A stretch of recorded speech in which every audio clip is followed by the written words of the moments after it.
जय हिंद दोस्तों। तो जैसा कि आपको पता है कि यूएस और ईरान के बीच 2 हफ्तों का सीज फायर हुआ है और इसके पीछे एक बहुत बड़ा जियो पॉलिटिकल गेम चल रहा है। तो सबसे पहले समझते हैं कि सीज फायर क्यों हुआ है।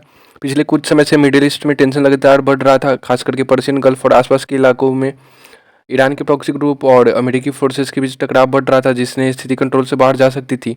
अब यह सवाल आता है कि यूनाइटेड स्टेट इतना ताकतवर जो है, खुद को सुपर पावर जो प्रोजेक्ट करता है, दुनिया का रक्षक, तो उसने सीज फायर क्यों किया। तो पहला कारण है ओवर स्ट्रेच। अमेरिका पॉलिसी कई जगहों पर एंगेज हो चुका है, जैसे कि यूक्रेन का युद्ध और एशिया में चाइना के साथ बढ़ता हुआ प्रतिस्पर्धा। ऐसे में वो एक और फुल स्केल कॉन्फ्लिक्ट नहीं चाहता है।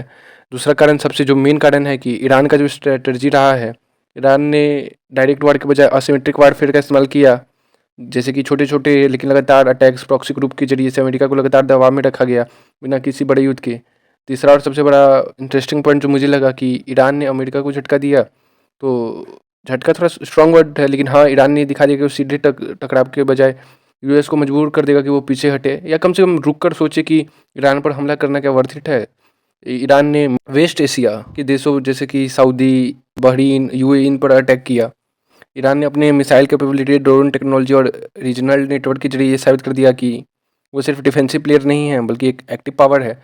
और ईरान क्या सच में स्ट्रांग पोजीशन में है? तो इसका जवाब थोड़ा बैलेंस्ड है। मिलिट्री और टेक्नोलॉजी में तो यूएसए का डोमिनेंस है, लेकिन रीजनल इन्फ्लुएंस और लो कॉस्ट प्रेशर स्ट्रेटजी में तो ईरान ने बढ़त दिखाया है।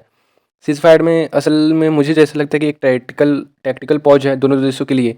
अमेरिका अपना रिसेट स्ट्रेटर्जी करेगा, और डोनाल्ड ट्रंप ने तो अमेरिका को नाव को बहुत ही बुरी तरीके से डुबाया है, बहुत क्षति पहुंचाया है डोनाल्ड ट्रंप ने।